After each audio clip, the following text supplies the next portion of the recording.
intents and purposes, it looks like we are now streaming on YouTube as well. So we got the TikTok stream going, we got the YouTube stream going. Again, if you were an amazing supporter of this channel, you would watch me on both places so I can get some watch time on YouTube, which I really got a lot of. It's not so much the watch time I need on YouTube as I need followers to get to more roles and more open access and stuff like that. So I'm really working on trying to double the followers. I got some weird ghosting going on with my the Law and Order shit behind me. So my green screening is hopefully not going to be terribly annoying.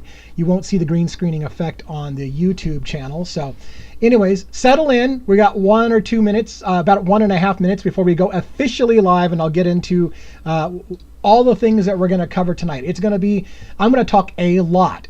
So as a preamble, by the way, if you can't stay for the whole evening and or you've got to go and you want to know, or you want to take it in bite-sized chunks and be like, I can only listen to this guy for like 20 minutes, so I'm going to listen for 20 minutes now and I'll come back and watch. Go ahead and follow to the YouTube channel, and then you can watch it in bite-sized chunks.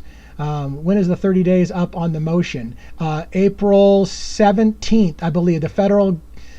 Pennsylvania has until the 17th or the 16th of April to make a decision on the arrest in Altoona, Pennsylvania, and then the federal government in New York has until the 18th to decide what they're going to do. I think they're waiting for the answer from Altoona, Pennsylvania before the federal government will give their answer on what they're going to do for indictment of Luigi Mangione in the federal court. So hope that answers your question to that. Good evening. All right, it's 6 o'clock. So let me say what I want to say for getting it started. So we're going to talk all about the episode of Law and Order that aired last night called Folk Hero was the episode of Law and Order. The entire episode is 100% about Luigi Mangione. It's a fictionalized take on Luigi Mangione. Keep in mind that Luigi Mangione's attorney, Karen Agnifilo, is a legal advisor to Law and Order, so it makes it very interesting when you factor that in, that his attorney literally advises the show. Now, whether or not his attorney was on board with them doing a special about Luigi Mangione, essentially, again, this is fictionalized. This is not a documentary. And as Sarah was saying here, I'm going to tell you my analysis. The off the top, the analysis is, I will tell you this was very pro-Luigi, in my opinion, meaning it, unlike the documentaries that have come out, of which at least 3 of those documentaries about Luigi Mangione have been very, very negative. Titles like Inside the Mind of a Killer, these kind of things. This fictionalized episode was very pro-Luigi. Now, there are moments in it where it's not pro-Luigi because they're showing both sides of the coin. But I'm going to give you my analysis. I think there's a lot of psychology going on. I am 100% convinced that there's messages, there's messaging in this show on a deep psychological level. And that's what I'm going to do for breaking down the analysis. I'm not going to just tell you exactly what happened. And again, by the way, there's people who don't want to support the documentaries and the ongoing press about Luigi, and so they don't want to give television shows the viewership and the ratings. But you're okay coming here and watching my analysis of it because I'm not the big mainstream media campaign. So I appreciate you. I appreciate you taking the time to hear my analysis. And I'm going to go, and because of you, a lot of you won't watch the episode yourself. By the time you're done hearing it, you don't have to watch the episode. You'll have seen the entire episode through my eyes, the entire episode, all the pertinent sentences, all of the psychology behind the sentences, the messages I think that they're trying to send, the psychological shit that's going on. You'll get my perspective on what they were trying to say on that show. So again, I understand and appreciate if you're the kind of person who doesn't want to support the mainstream media or the commercialized view of what they're doing with the Luigi Mangione, and I also appreciate you coming here to hear my take of it so that you don't have to support those stations. And the judge in Law and Order on this particular episode was great. Probably not how a real judge would have handled it. We'll get into that. I'll tell you what he did, and then I'll tell you how I don't think that would happen in a real court from my perspective. But it was very interesting, and there was a message being sent, in my opinion. So let me also point out that there will be obvious spoilers in this. So if you decide you do want to watch the episode, I will have ruined the ending for you by the time we're done. And so take that for what it's worth. You can't listen to a deep dive analysis of the episode and not get spoilers. So this entire thing, watch at your own risk. If you think, oh, well, maybe I do want to watch this. Not that it will ruin the show. You still might want to watch it, but literally when you get done, like I said, everything that I'm saying you're going to see in the show, and it'll be like, yeah, that's what he talked about. Yep, that's what he talked about. I see that too. All right. Like I said, the bottom line is this. I believe that this episode painted Luigi Mangione in a very positive light, which again is interesting when you note that Karen Agnifilo is an advisor to the show. Did she have any say in that? Did she have any pull in the way that they presented this story by the fact that she's an advisor to the team? It's interesting. Was it done on purposely to counter some of those 4 documentaries that have come out that have painted Luigi in a negative light? All right, so let me also state for a disclaimer, because I got some kind of community violation last night for talking about Kohberger. So let me state 2 things up front for protecting my ass. 1, this is for educational purposes only. And it's reviewing a television show that's been aired on broadcast television. I am simply analyzing something that was on broadcast television. The opinions that are expressed in the show are not necessarily my own. They're not necessarily not my own. But the point being is that I'm analyzing a television show that is aired on national TV. I believe fundamentally that if they can air, if NBC can air Law and Order and have that discussion, then I should be able to do so as well. So if TikTok tries to restrict me for talking about something NBC is allowed to do, we've got issues. I'm going to trust TikTok that you're not going to do that to me. And I'm going to trust YouTube, because I'm looking at you too, YouTube. I'm going to trust that you're not going to do that to me, that you're going to allow me to talk about something that even NBC is allowed to talk about. Now, I'm going to be giving my analysis of the show. So let's cross our fingers that nobody, I talked for an hour and a half, by the way, about Kohberger's texting. You need to watch last night's live. Anyways, as an aside, we're going to get into this. And like I said, this is for educational purposes. It's an analysis and a deep dive of my opinions about the messaging that was supposed to be coming out about Luigi Mangione and the upcoming case. All right. I also want to point out that this in no way, shape, or form is an attempt to glorify violence or to incite any kind of violence. I want to make sure TikTok hears that from me, that YouTube hears that from me. We're not trying to incite violence. We're analyzing a TV show. I don't know if I can say that enough. We're going to look into some of the legal arguments presented in this show. There's a very, very interesting legal argument that's presented in the show. It was a surprising, in a way, legal argument that the defense may actually use in the Luigi Mangione story. It's an extremely interesting, legal, nuanced thing. I'm going to tell you my opinion. I'm not a lawyer, but I am going to tell you my opinion about how that law is interpreted in most states, from my understanding, and how they were saying in this show, this may be a landmark case. Luigi's case may be a landmark case in the United States that we will look forward to 100 years from now and look back and say this changed the law in America because of this case. And I'll tell you why. There's a discussion in the show that basically indicates this may change the way the law is interpreted for our history. So this may be a landmark case. Again, there's no question whatsoever that this show was patterned after the shooting of Brian Thompson and Luigi Mangione as the folk hero. That's what they're talking about. I'm going to get into the psychology of the shooter, according to the show, the psychology of law enforcement, according to the show, the psychology of the public, according to the show, and some of the legal aspects that we're going to see in the case through this fictionalized account of a shooter that I think his name was Ethan Weller or something like that in the show, but that's Luigi Mangione clearly. As somebody that follows me regularly says, not as hot as Luigi Mangione, but he was a sympathetic character, very nice looking person who loves his mother. He comes across as a lost boy who just wants to, do something for his mom. He's got a very sympathetic thing. I think Luigi Mangione in our society has a lot of that same mentality. People view Luigi Mangione as a nice guy, as somebody they're rooting for. He's one of us. He's just a kid, and that's clearly the actor that they picked for him. Not as hot, right? For you women, not as hot. I get it, but he had that innocence that you instantly connect with the guy. In my opinion, the guy that they picked for the actor to play the shooter that's representing Luigi is a very sympathetic character that people will resonate with, and that's the same kind of thing that's happening in the Luigi Mangione case. All right. Now, the episode starts out right from the very beginning with some subliminal messaging, in my opinion. It's two police officers in a car having a discussion about a coworker who's sick and the health insurance issues that he's facing, including one of the cops talking about his own health insurance issues. This is done, in my opinion, for a subliminal messaging. They're wanting people to understand that the health insurance problem in the United States crosses all boundaries. Even police officers are dealing with this. This is a global issue. All of us have this issue.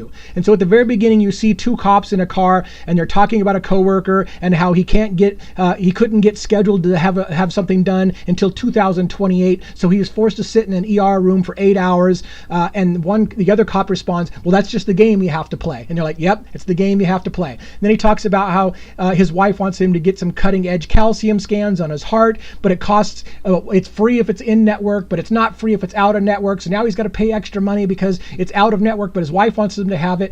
The whole psychology behind the two cops just having a random conversation before the shooting happens is to plant in your head that health insurance problems crosses all boundaries. All of us are facing this in America, even the police officers.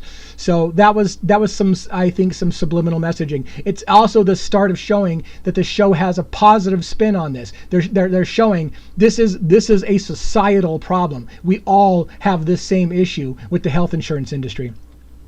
Then we see the CEO walking down the street of New York. There's lots more people than in the actual shooting of Brian Thompson. It's more broad daylight. It's not in the dark hours. But as the CEO is walking, he's talking about on the phone, kind of arrogantly, about health margins, healthy profits, healthy stock price. He's talking about money and how they're going to make more money and how he's not the tooth fairy. But then he looks up and he sees a reader board showing that the stock price on his health insurance company, which is Optis, whatever the hell it was, who gives a shit, it's just a fake name, OptiShield was the name of their health insurance company, that their stock price just went up. And he goes, well, maybe I am the tooth fairy. And then he gets shot by Ethan Weller in the show, who represents Luigi Mangione, dressed almost identically to the shooter in the United Healthcare situation of Brian Thompson, all dark clothes, camouflage jacket instead of just a black or gray jacket, a gator on his face, the hoodie on, and shoots him 3 times exactly, leaving 3 bullet casings behind, just like in the actual shooting of Brian Thompson, and walks away, just like in the shooting of Brian Thompson, with people that witnessed it, just like in the shooting of Brian Thompson. So the entire setup is to give us the depiction, the fictionalized depiction of the shooting of Brian Thompson, and letting us know that this is exactly going to be about Luigi Mangione. All right.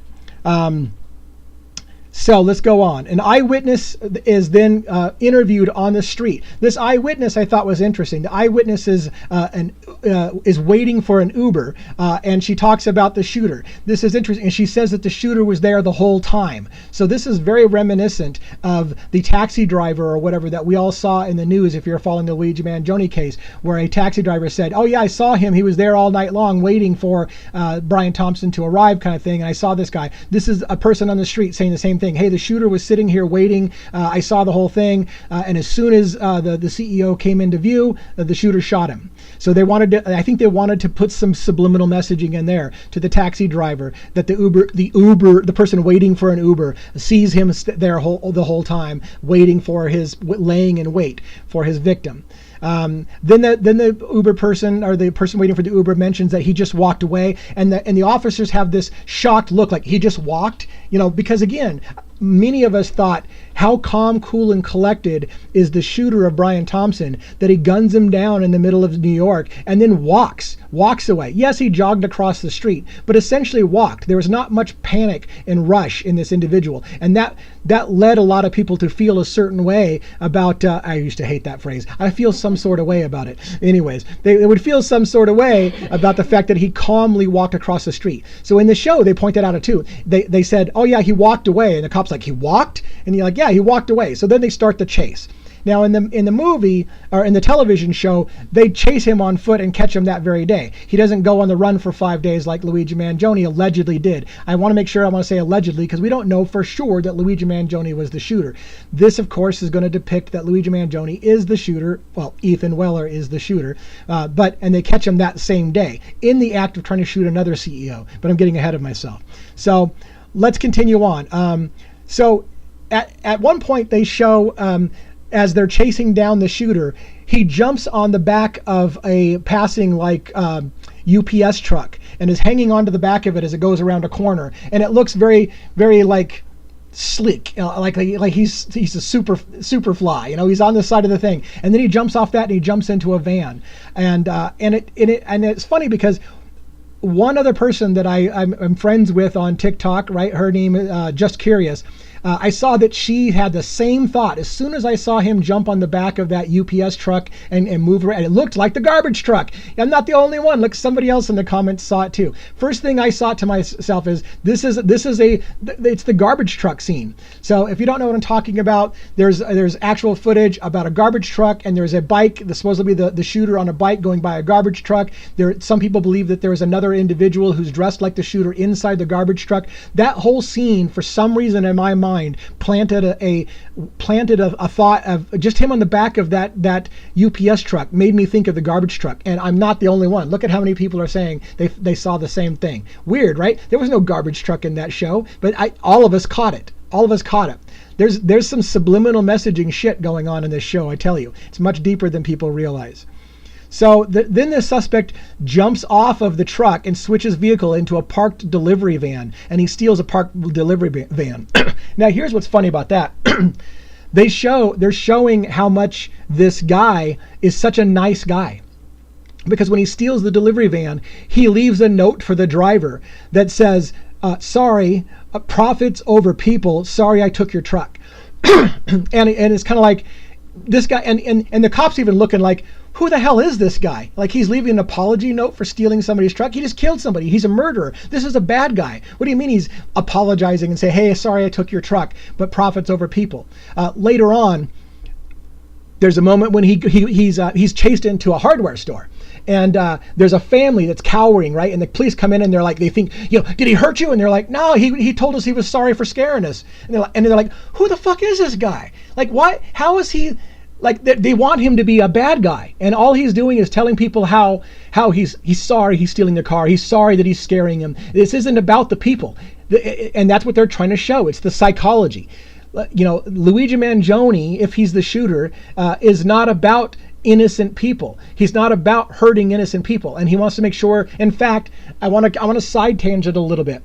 There was the last documentary on Luigi Mangione indicated that Luigi Mangione wrote in some writings, and I don't know that that's the case or not, whether he wrote it, but there was indicating that Luigi Mangione specifically thought about using a bomb in this situation, but didn't want to do that because he didn't want to hurt innocent people. That he was cognizant of, I want to make sure I don't hurt any innocent people. And they're really depicting this in the show, that this guy has no beef with innocent people and will not risk innocent people's lives, and in fact apologizes if anybody innocent gets tied up into it. Very positive portrayal of the shooter himself as being a nice guy who had a beef against one guy, right? So that's just something I want to make sure you get to down. That I think that's what the subliminal messaging of the show was, is this is a guy who's a man of the people, who cares about people, and is doing this for the people.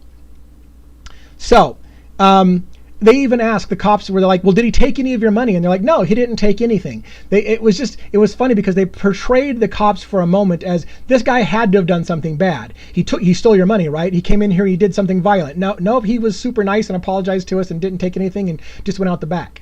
So I thought that was interesting. Then there was the view from the headquarters of the police department, and they're talking about special software that they're using. Argus software is what they're calling it. It's a fictionalized software that's all the CCTV cameras. They even have drones. They have all this state-of-the-art equipment. Now I have to be careful because I only have one video on my TikTok account in which it has been pulled for community guidelines violations, and it's for talking about Jessica Tisch. I'm going to probably get another violation just for mentioning her name, and I shouldn't. It's just like the Luigi thing. Am I going to get in trouble for saying Luigi's name? Anyways, there was an article, I think it was the Washington Post or something like that did a huge article on Jessica Tisch talking about all the money that she spent in New York to bring them up to state-of-the-art surveillance, facial recognition systems, cameras everywhere, and they still couldn't catch Luigi Mangione, that he went on the run for 5 days.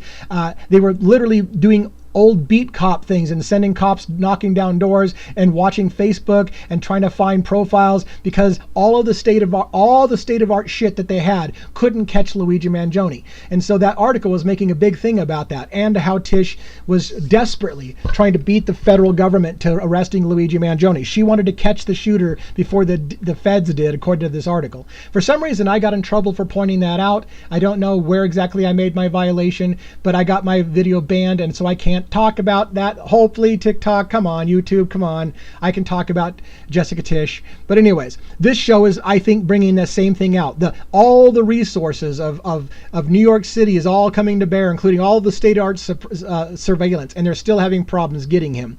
Now, they literally say this guy can't just disappear, right? Because they've got 1 million cameras on him. How could he just disappear?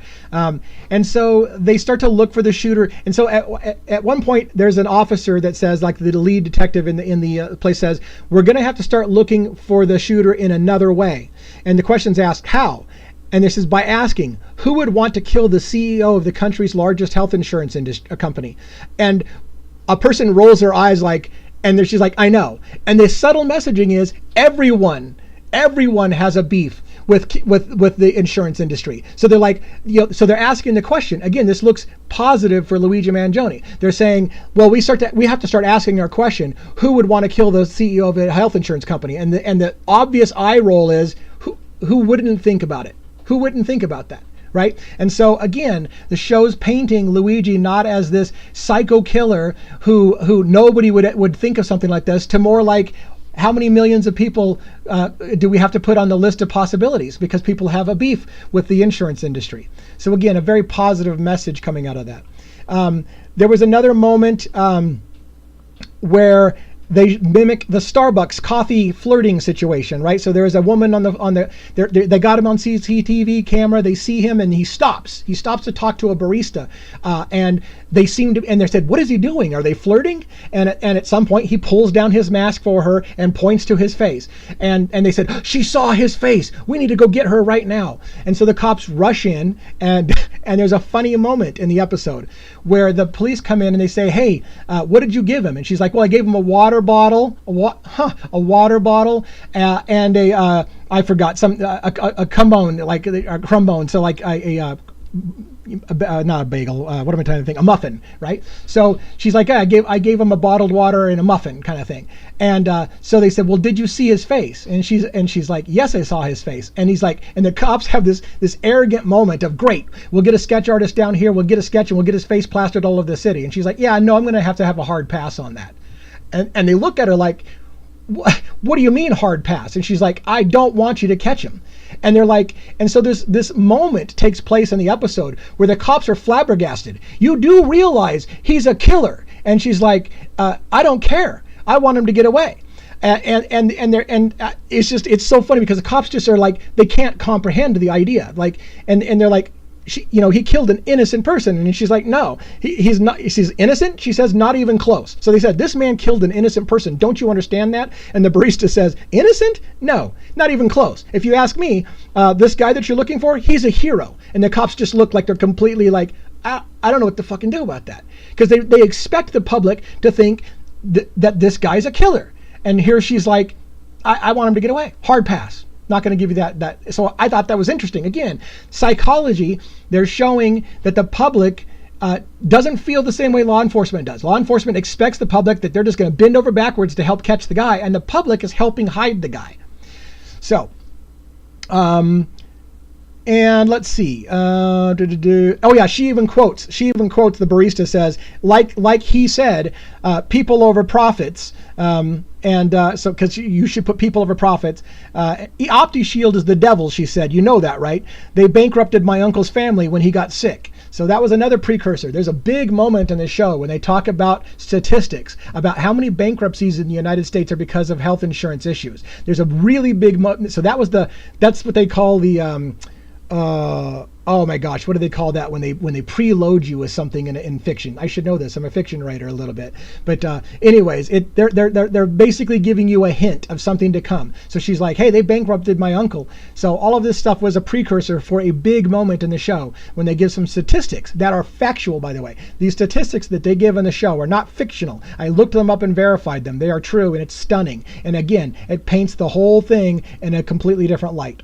All right, so law enforcement is shown then chasing false leads and false suspects all over the city, and they're getting frustrated because all of a sudden they're like, wait a minute, the guy's on this street. Wait a minute, no, the guy is on this street. Now again, if you haven't watched my videos or watched my channel long enough, I have theories where I have said that there's a possibility that there were multiple conspirators and they all dressed alike and they led law enforcement on a wild goose chase, chasing the wrong people in the wrong directions so that the real shooter could get away. I postulated this idea very early on when I first started TikTok, and it's still one of my most popular videos. It's called the Luigi Shuffle. I also have a long form video on YouTube called it's The Devil's Briefcase, Luigi Mangione, and the episode number 1 is The Game Theory. So I've got a long form video talking about how there may have been multiple conspirators. Now in the episode of Law and Order, partly because it's got to be condensed for time, it was only an hour a show, they depicted it as an instantaneous reaction on the streets of New York where people were purposely dressing up to help mislead the police on an ongoing chase. And I don't find that very realistic. In other words, they're literally chasing them down on foot right now, they're literally in the foot chase with the guy, and people are seen dressing up and buying coats to look like the shooter so that they can mislead the police and laughing about it that they're helping them get off. So the show's depiction is they're acknowledging, in my opinion, the show is acknowledging that there were other people who looked just like the shooter that were misleading law enforcement. Now, the fictionalized version of the show is indicating that it was the populace. The populace was already rooting for the shooter to get away, and they're going out there and they're purposely buying coats and going out and being on the streets right away. There's a moment, for example, when a guy is tackled by a police officer essentially and thinking that he's the suspect because he's dressed exactly like him with the backpack and the coat, and then the guy's like, he's not the right color. He's a black guy instead of a white guy. And he's like, what the hell? And he's like, where'd you get this coat? He goes, I bought it. And he's smirking. I bought it like 3 minutes ago. And so he's smirking like he thinks it's funny. Later on, you see 3 guys that are all wearing the same coat and jacket, and they're like strangers. And they're like, dude, I love your coat. Ha ha ha. And they're laughing. And the cop comes up and goes, you guys all think this is funny? You guys think this is funny? We're trying to catch a killer. And they're just like, hey, we don't want him to get caught.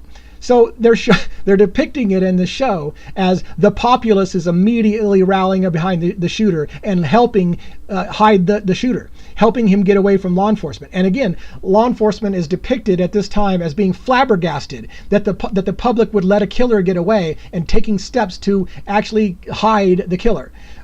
So speaking of that, we're going to get to, by the way, I want to point out, if you haven't seen my other video, the Game Theory has the Thomas Crown Affair. And the Thomas Crown Affair movie, an old movie, right, from, what was it, back 90s, in Pierce Brosnan, where he basically had a bunch of people dress up exactly like him. There was a scene in this episode of Law and Order that looked exactly like a scene from Thomas Crown. It even had the cop on the walkie-talkie, and they're following the suspects, and he's everywhere.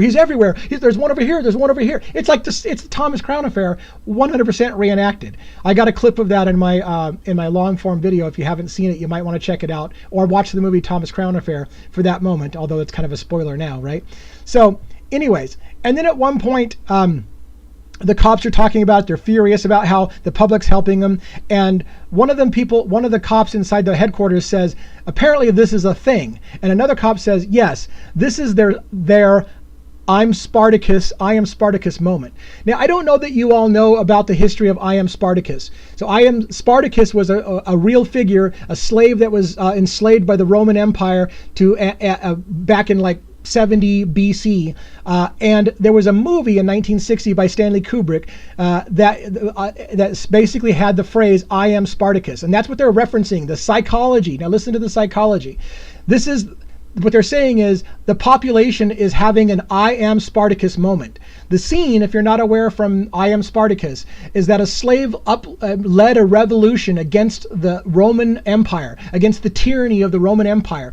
And he emboldened the people to fight back against the just lowly slaves, to fight back against the tyrannical system.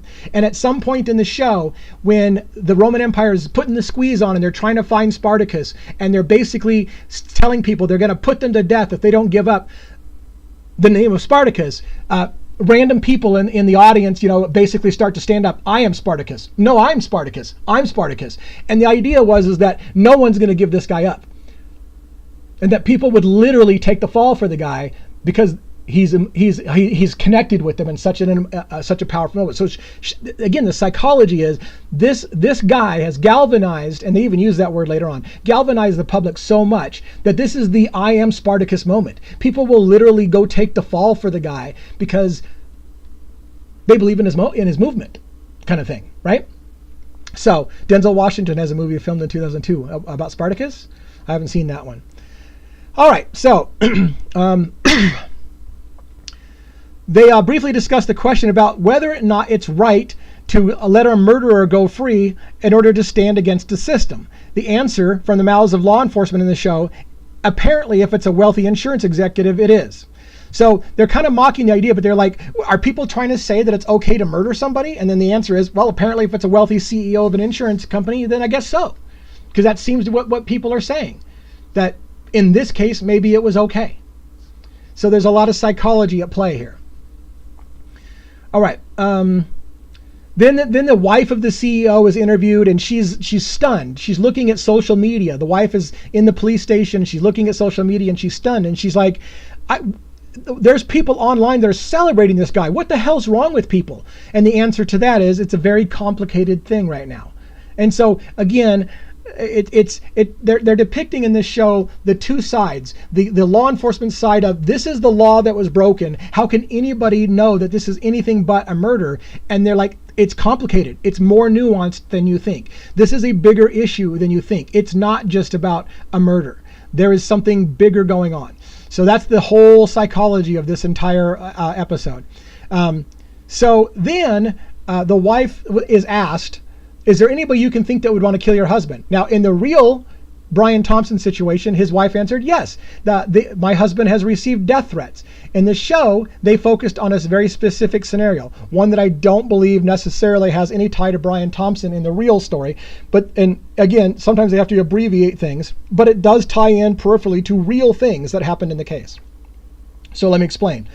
So what she says is, yes, I know somebody who would want my husband dead. So then they cut forward to the police interrogating the former CEO of OptiShield before the new CEO took over. And he's being questioned because he wrote to the current CEO of OptiShield that he was going to stop him one way or another. And so they took that as a death threat.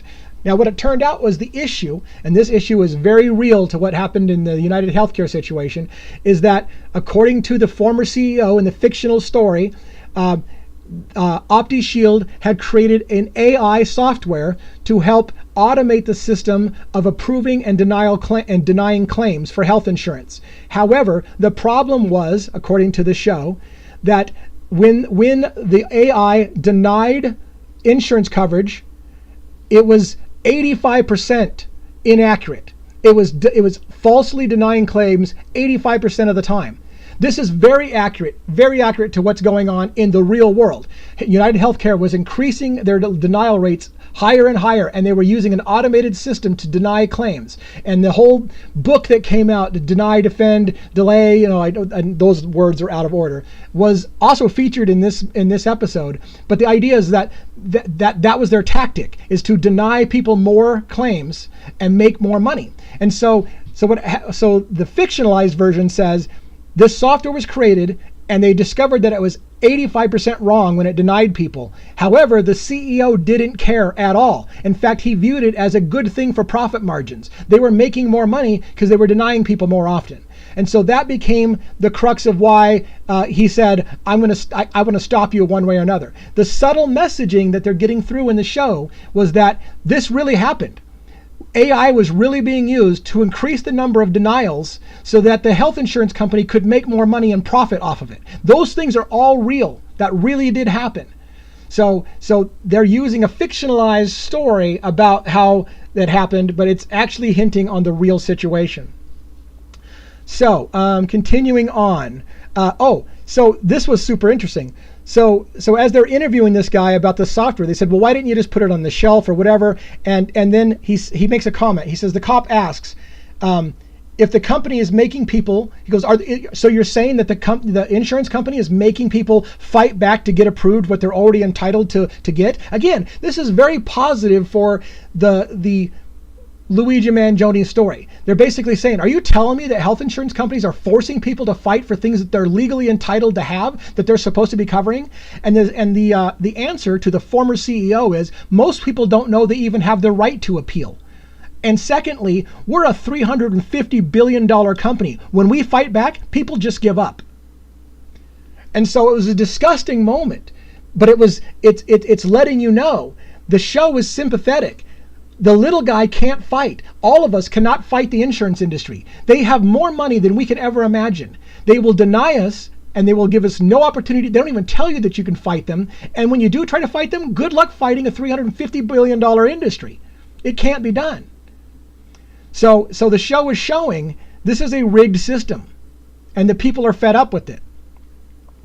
So the suspect, as I told you, Ethan Weller, I think is his name in the show, the fictional character, gets caught when trying to kill another CEO. So he's outside of another health insurance company, about to shoot him, and the cops tackle him, and that's the end of the chase. Okay, so it did not happen that way.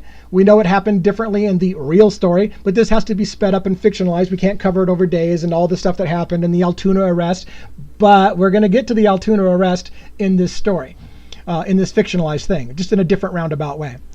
So when they next show the shooter, the suspect, this young charismatic kid who just seems like a nice guy, walk into the courtroom, and the courtroom erupts in claps and cheers. The public who is there to watch is like, yeah, they love this guy. And of course, you see the shock and horror on people's face that are on the prosecution, that they don't understand what's happening. That the message, the subliminal message that's getting through is law enforcement and our judicial system is not getting it. This is not just about what the act that happened. This is something bigger. And repeatedly, it takes them forever to get on the same page, to realize this is bigger than the law. This is bigger than what's happening. And in the show, it takes them forever to get that through their head. But I think they do get it through their head at the end. During the discussion, the prosecution talks about how there's overwhelming, so their opening is this: look, there is overwhelming evidence. The shooter is literally caught with a murder weapon, as we believe that Luigi Mangione was literally caught with a murder weapon. So they're saying, look, this is an open and shut case. It's like, I don't even know why we're having this trial. The shooter clearly shot the CEO. He had the gun with him. This is an open and shut case. Oh, and by the way, he had a notebook. This was in the fictionalized story. He had a notebook in which he essentially confesses to the crime. And so in the fictionalized story, they ask an officer on stand to verify, is this the notebook that he had? Yes. Would you read from us this paragraph? This is a mistake. This is a mistake nobody would do in a real court, because it made the shooter look sympathetic. So for the fiction, it looks great. But it would never have happened, in my opinion, in real life, because it just set the prosecution up to fail right off the bat. So they have a cop read, but I can tell you why they did it. So they're showing the prosecution wants you to believe, or the arrogance of the prosecution is, once you see that he confessed to it, it's a done deal. The trial's over. He did it. We've got all the evidence, and he confessed to it. So there's nothing else to discuss. The only reason we're here on trial is to determine whether he did it, and not only did we catch him with the gun, but he confessed to it. So read the confession, and the trial's over. And again, the message of the show is, this trial is so much bigger than whether he did or didn't do it. That's what the message of the show is. So the they talk about the notebook being filled of the shooter's extremist views. Just like in the Altoona arrest, they refer to the notebook as a manifesto. Luigi Mangione, if that was his notebook, didn't call it a manifesto. It was personal notes, but the police labeled it as a manifesto because it makes it look more incriminating. It makes it look like he's guilty, and so there's that whole thing. So many feel, and so I made a comment, many feel that Luigi, if he is the shooter, is trying to start a revolution or social change, but it failed because Americans are too apathetic and have made it about the man and not the message of the movement. That's one of the things I've been claiming from the very beginning, is that if Luigi did this, and if he did want to make a movement, he's kind of failed because everyone is making this about how hot he is instead of about the message, about whether or not it was an act against the health insurance industry for the people. And so this show wants to focus on that part. What was Luigi's message, or the shooter's message, if that's the case? It's not about him being hot, it's about what the message was. And so they try to portray this very well in the show. And again, it's interesting to find out, that his attorney is part of the legal advisors on the show. So the judge, and the first judge that you see in the show is the judge that's on the arraignment. And by the way, I apologize if this is going long for you. I told you it's going to be long. But anyways, so the first judge is just the arraignment, and they're presenting the charges. Here's all the things he has. He's got the notebook, he's got the gun or whatever, and the judge is clearly set against the shooter. It's like the judge also agrees this is an open and shut case, so it doesn't allow bail. And they're like, what do you mean you don't allow bail? And she literally says, the female judge at the time says, I'm just trying to save us all time. There's literally nothing that you can say that will convince me to let him go free. And that's kind of the mentality I feel like we have, what I've been saying with the federal government. There's literally nothing that's going to happen in this case that they're going to let Luigi Mangione go free. They have the mentality of the first judge in this show. There's literally nothing you can say that'll let this guy go free. He's not going free. So he will go down for something, because there's nothing you can say that's going to change that opinion. Now in the show, we get a different judge that's over the actual trial, and he's got a whole different opinion about it. Again, probably not realistic, but it's an interesting subliminal message. So, so they're talking about the notebook, and then the legal team is seen debating the fact the prosecution is seen debating the fact that this is an open and shut case. And so the prosecutor, now that we're seeing it's after the arraignment, and now they're talking about forming their case, and the prosecutor has got this smug, arrogant attitude. This is an open and shut case. There's really nothing to talk. It's going to be easy. We've got the murder weapon. We got the confession. There's no question he did it. And one of the other legal analysts in the office is like, I don't think you're getting it. This is bigger than that. And so he says the guy has hit some kind of populist nerve and has galvanized a divided country. And so you got the one guy saying this is an open shut case. It's just a matter of facts. He did it, end of story. And the other guy's, no, I think you're missing the point. He's galvanized the American public, and this is no longer about the facts. This is something bigger. And to which the prosecutor says he murdered a man in cold blood. Like, he's indignant. Like, there's nothing to talk about here. He committed murder. And the response that you've probably seen if you saw the previews and didn't want to watch the show is, and people love him for that. Don't lose sight of that, he says. So he's like, this guy's a killer. And he's like, yeah, and people love him for it. So don't lose sight. Like, this is a bigger thing than you realize. You think it's an open shut case because he did it, end of story. If we're a nation of laws, we're going to convict, period. Right? So, the motive given in the episode so the motive is given about why the shooter did it, right? So I'm going to cut to the chase a little bit on this. The motive is given that the insurance companies rejected covering medication that the shooter believed would cure or actually help his mother stay alive for a time later. She had metastatic cancer, breast cancer, and there was only one drug that the oncologist said would help her and prolong her life, and the insurance company rejected that, and he fought for her and he fought for her. He even went to see the CEO in person, and the CEO blew him off and said, hey, I'm late for a meeting, I don't want to hear about this kind of thing. And so he's asked on the stand, why he thinks the insurance company denied that claim. And the defense the prosecution objects, saying that's speculation. He can't possibly know why they rejected it. And I agree, that would be a legal thing, and no judge is going to allow him to just speculate on why he thinks the insurance industry rejected it. But this judge, who was awesome in the show, from Luigi's perspective, was like, no, I want to hear his answer. Why do you think that they rejected your claim for the insurance, for the thing? And he said, because the medication that my mother would need costs $20,000 a month, and she'd need to be on it for a number of years, and that's just too much money. We couldn't afford to pay for it, so the insurance was going to have to pay for it. So they decided not to, because it just cost too much money. And then shortly after, she died because she didn't get the medication to keep her alive. And so that became the motivation. And they even said the prosecution's case is, this man is doing it for revenge. Now here's where it gets into the super interesting legal discussion, because this is a law show. The legal discussion became is this a revenge killing, if in this fictionalized story, or is it self-defense? So the defense argues, no, it is not a revenge killing. It is self-defense. And there's a huge legal argument that we're going to get into a little bit about the defense law, the self-defense law, and the defense of others claim. So we're going to talk about that shortly. But first, let's kind of go through a few of our notes. So there's a moment when, after the prosecution gives and again, they kind of really make the prosecution look like they're just dead set to convict him no matter what, without seeing the big issue. So the prosecution makes this big statement, and then the judge says to the defense attorney, are you ready to make your defense, or your opening statements in the defense? And the defense says, nah, I think we're gonna pass on making an opening statement until the people are done giving their case.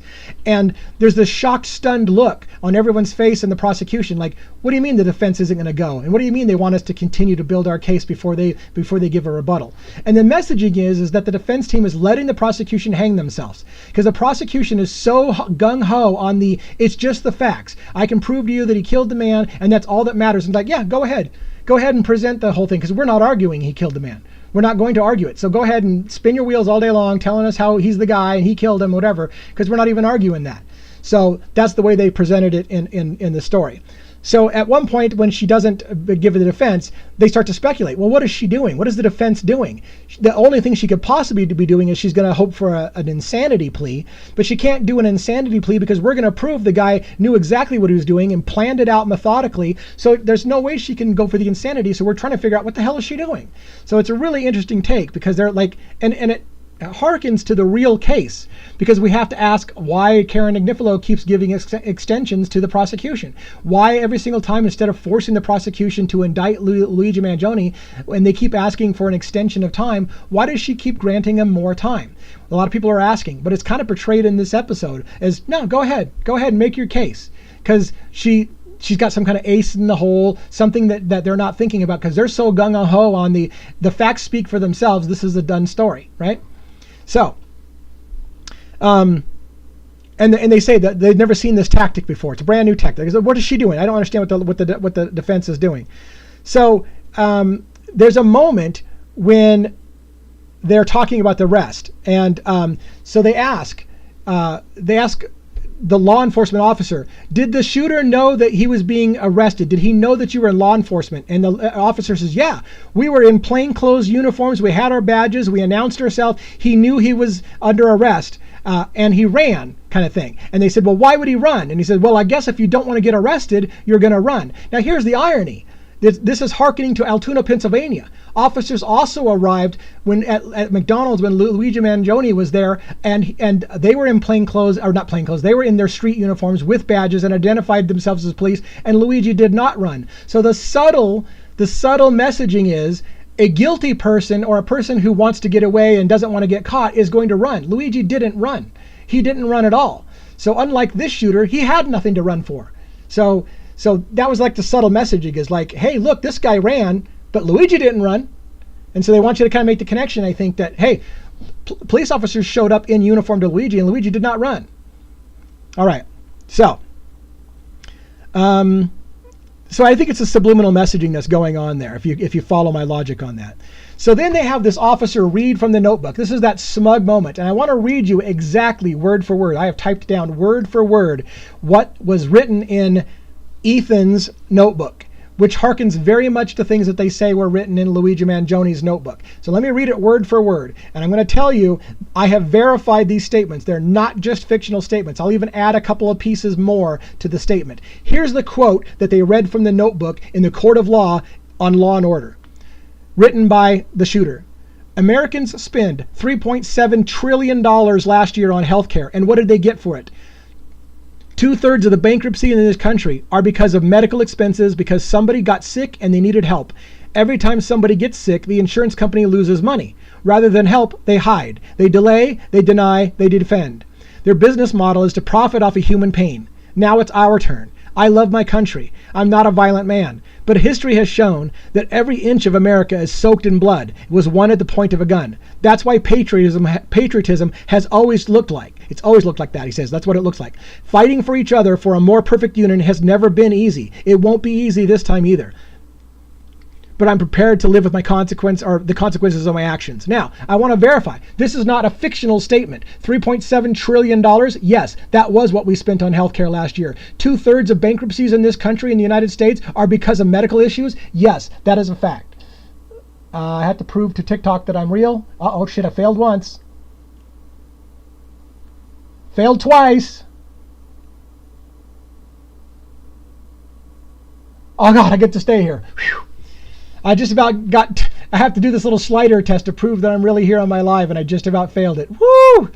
All right. So, yes, I verified Americans did spend $3.7 trillion on healthcare last year, which works out to roughly $11,700 per person in America. That's how much we spent on healthcare. $11,700 per person in America. A lot of people don't make a lot of money. That's a significant portion of people's money just going to healthcare expenses.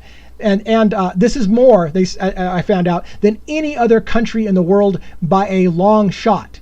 By a long shot. So they're, again, very sympathetic to this story. The health insurance problem is out of control in America. They are raping American citizens. This system is untenable. We are paying more for our health care and getting less and less. Studies have shown, this was another statistic I verified to make sure that statement that wasn't just fictional. Studies have shown that 2/3 of bankruptcies in the United States are tied to medical issues, either because of direct costs of the care or lost income from being sick. So it is true. It's not just a fictionalized thing. And they wanted to make sure, in my opinion, the subliminal messaging, they wanted to make sure in this fictional episode, you understood just how bad America's healthcare system is. It is unlike anywhere in the world.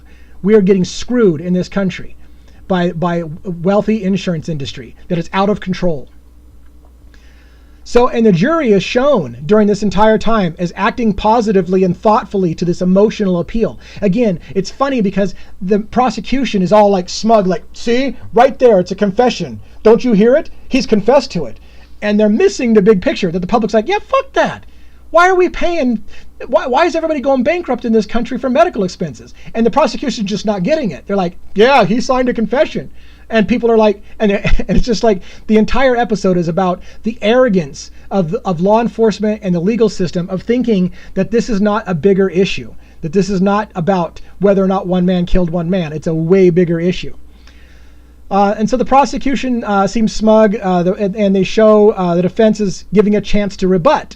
And so when they ask the defense, would you like to rebut or cross-interrogate the witness? And they're like, no, we got nothing left to say. The message is that statement about the $3.7 trillion and 2/3 bankruptcies and about the health insurance companies and about patriotism, that it's going to be a hard fight, but somebody has to do it. That all spoke for itself. We got nothing else to say. It speaks for itself.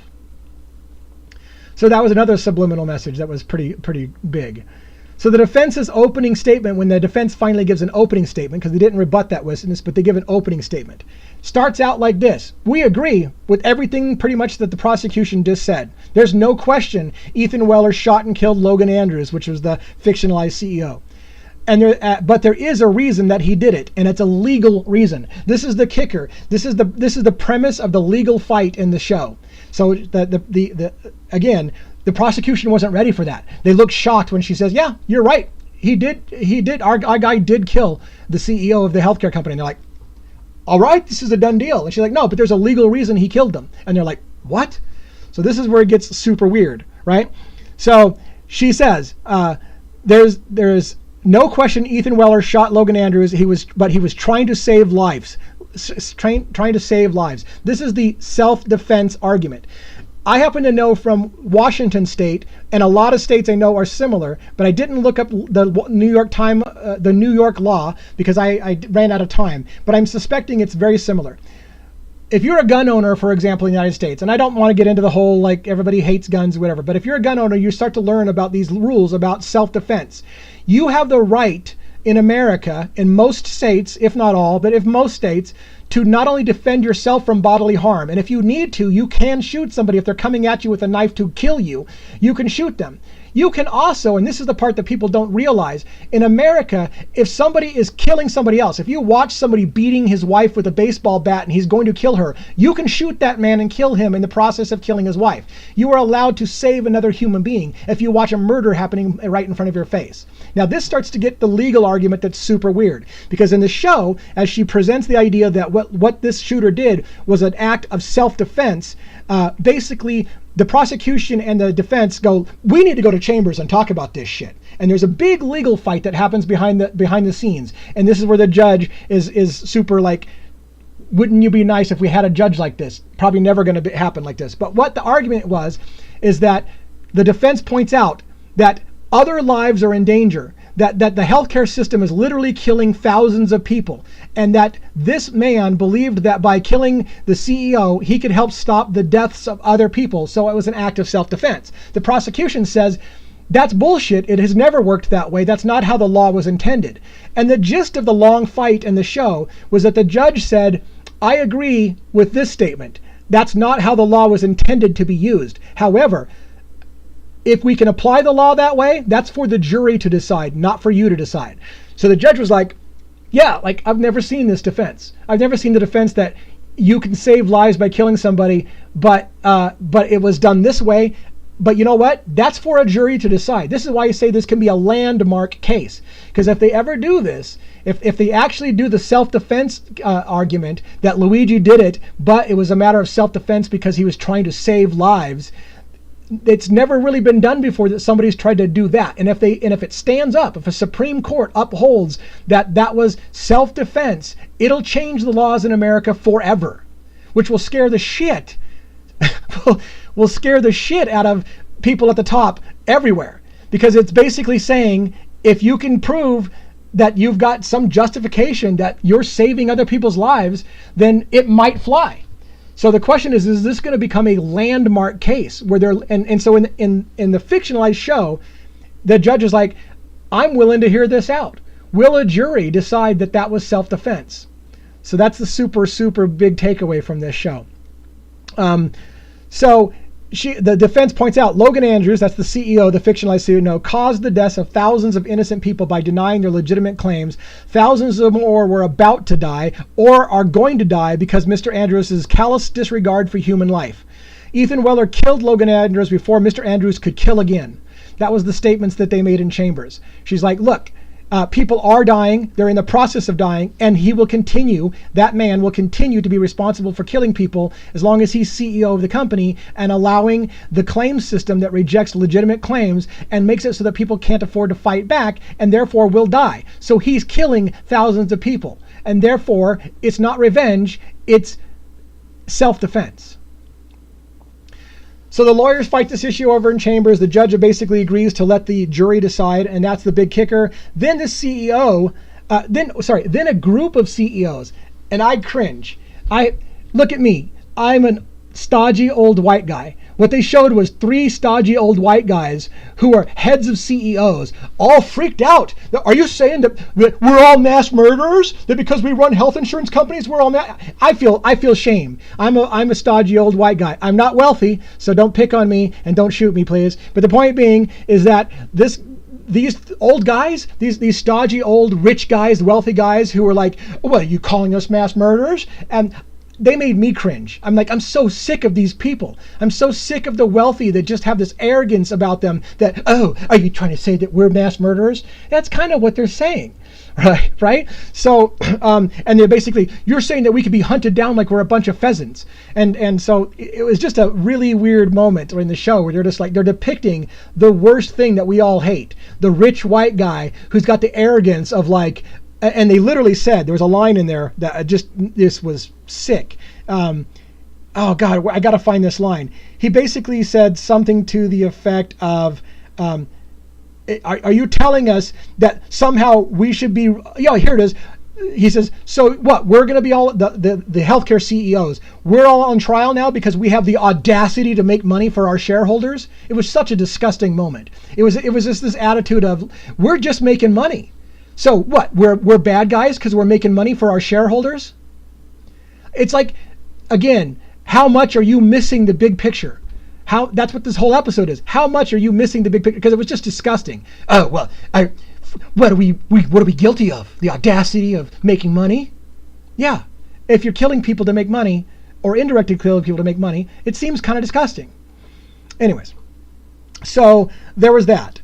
And then they get into, we're getting to the end. We're getting to the end. So if you're like, oh my God, when is this guy going to shut up? We're getting to the end. So then there's a moment when they're talking about a book. It's called Never Say Yes in the movie, in the fictionalized thing, but it has the 3Ds. The 3Ds being deny, delay, defend, which is the name of an actual book in the real world in the Luigi Mangione case that was supposedly also written on the bullet casings of the gun that was shooting Brian Thompson, although it was delay, deny, depose, a slightly different name, but a lot of people believe this was an ode to the book delay, deny, defend. So this guy in this fictionalized book in the TV show is called Never Say Yes, and he wrote this book. And she says in the defense is like, hey, in this book you talk about the 3Ds. Can you tell us about this? And so they said, yeah. So I think I just got ahead of myself a hair. But anyways, so the 3Ds were the delay, deny, defend. Let me make sure that I before we get to the statistics that were given, because again, more statistics that are really interesting.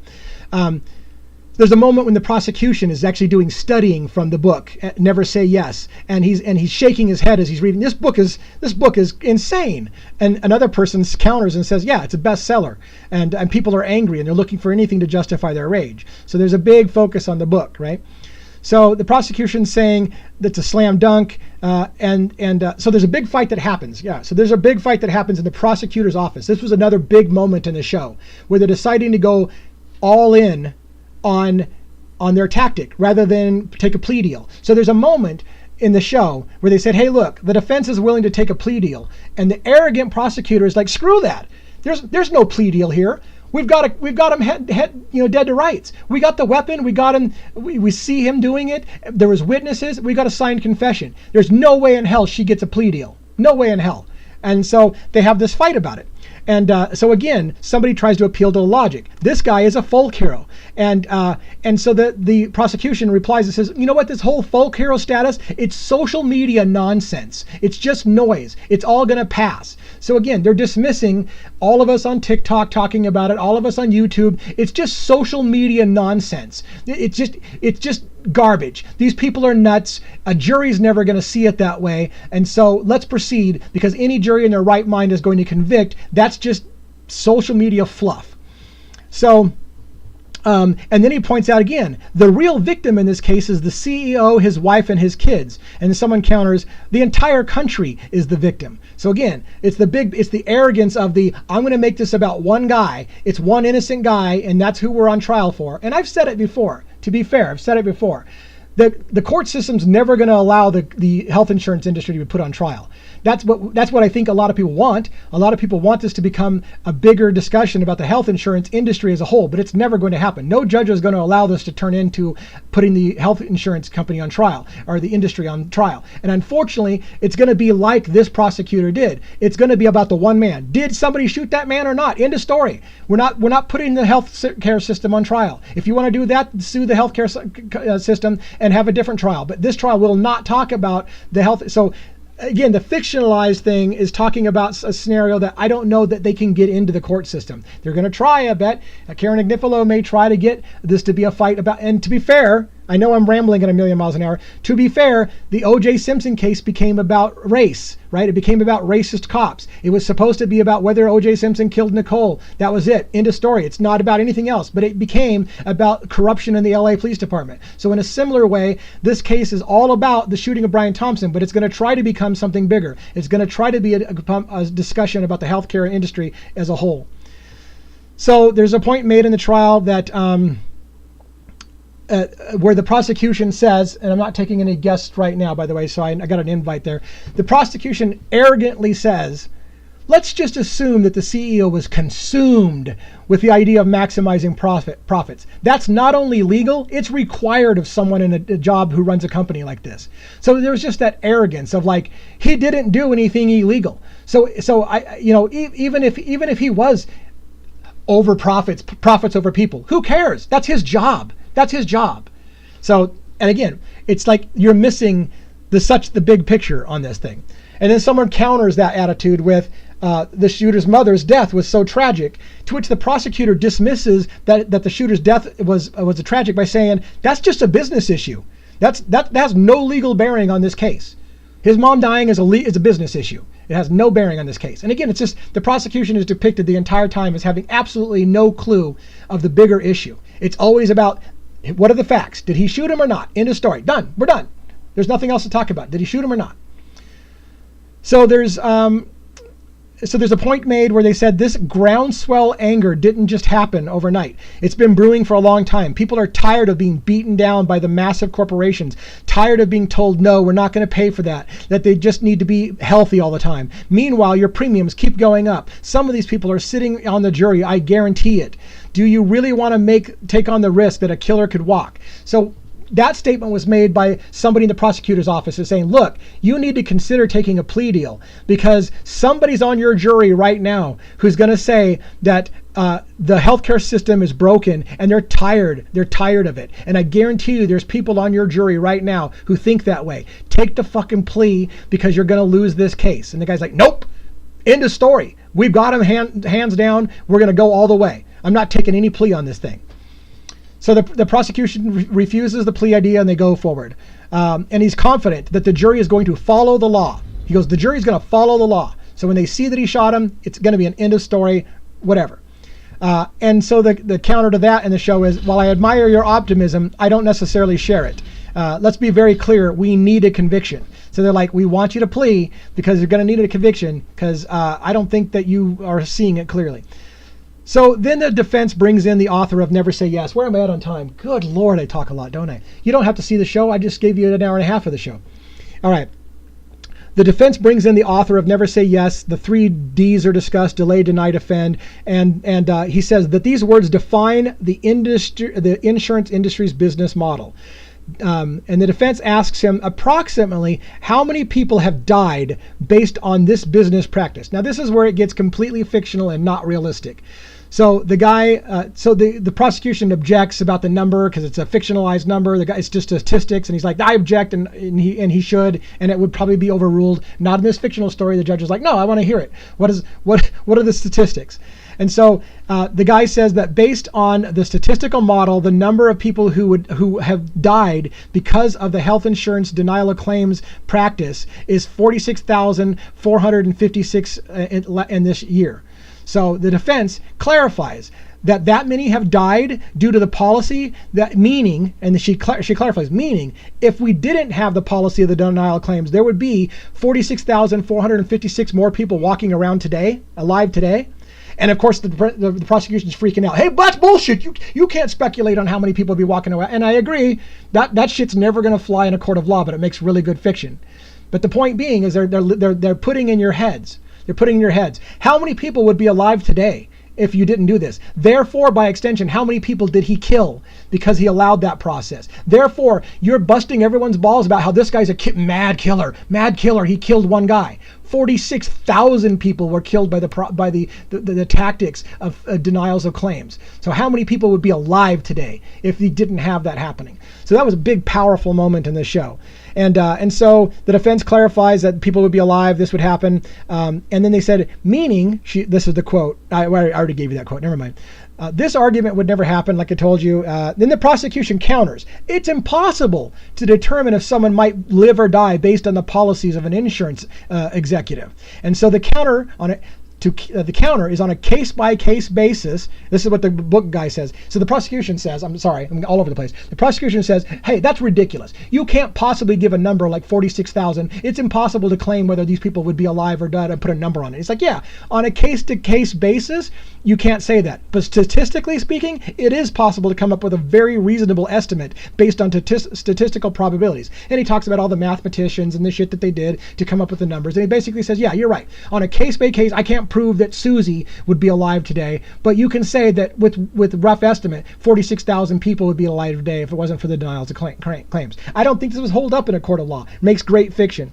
But anyways, so and then the shooter makes a final statement in this case, a very emotional plea that connects with the jury. We're right at the end of the show now, so thanks for staying with me as long as you have.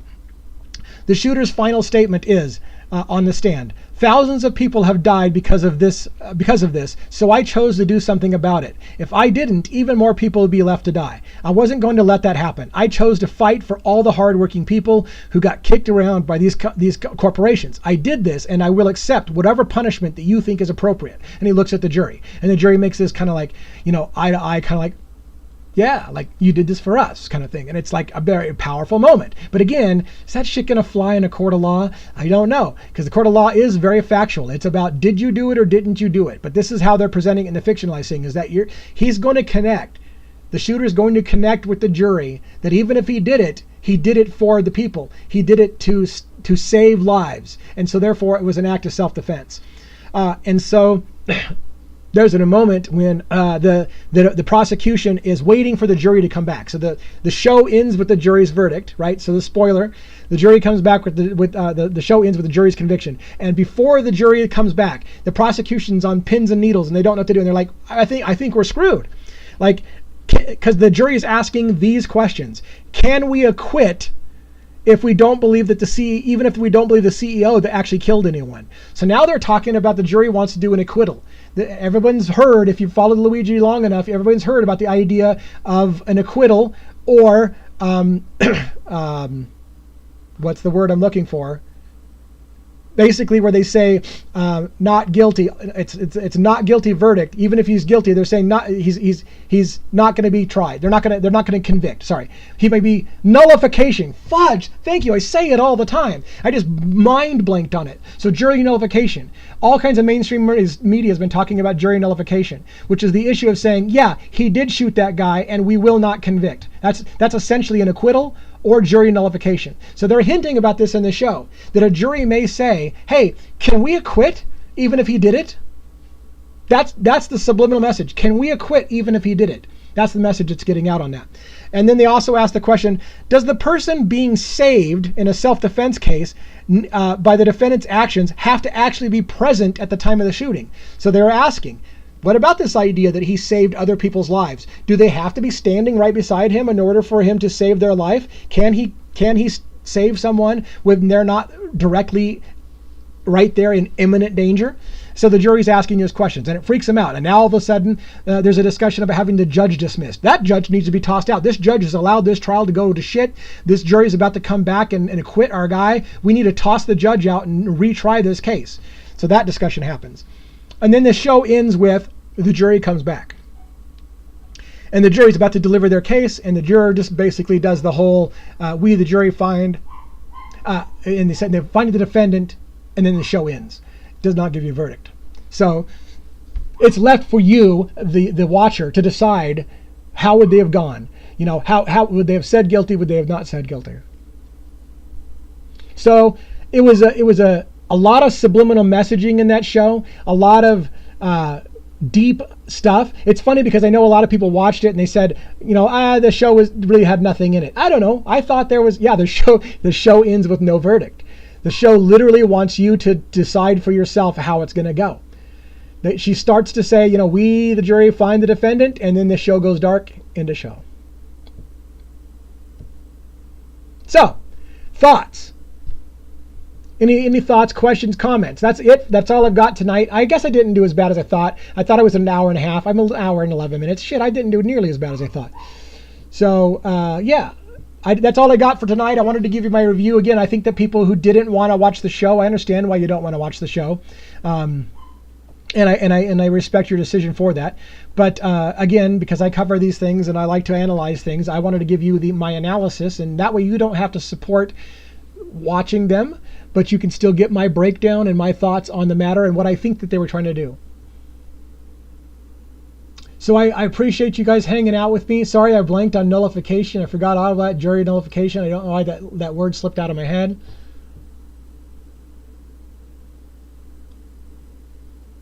All right, anything else? All right, so here's the good news for you guys. Well, that's not funny. I'm going to be taking the weekend off, right? So I don't have a live scheduled until Monday. I don't know whether Monday is going to be Kohberger or Luigi. I'm going to try to keep the two topics separate, so it's either going to be Kohberger or it's going to be Luigi. If you want to know which one it is, please look for me when I schedule them. I will always schedule ahead of time, and I'm going to try to make the title be something like Devil's Advocates on Kohberger, Devil's Advocates on Luigi, so you know which ones you want to sign up for. So do that, please. If you're not doing so already, check out my YouTube channel and subscribe over there. I need to get some subscribers there. I need some watch time. Thank you so much for everything that you do. Anything that you can do to support this and pass on my video to somebody else to watch. If you think somebody would appreciate my view, that'd be great. Rhonda, are you still here? I'm still here. Wow, I just talked so much you didn't say anything the entire night. There's not a way I could fit anything in there. I just go so fast. Was there something I missed, do you think, that you could have remembered? Or? I don't think so. All right. So there you go from the She Devil. Yeah. All right, everybody. Thank you so much for watching my lives and supporting the channel. Let's see if we can get away with not getting a community violation tonight. Have a good one.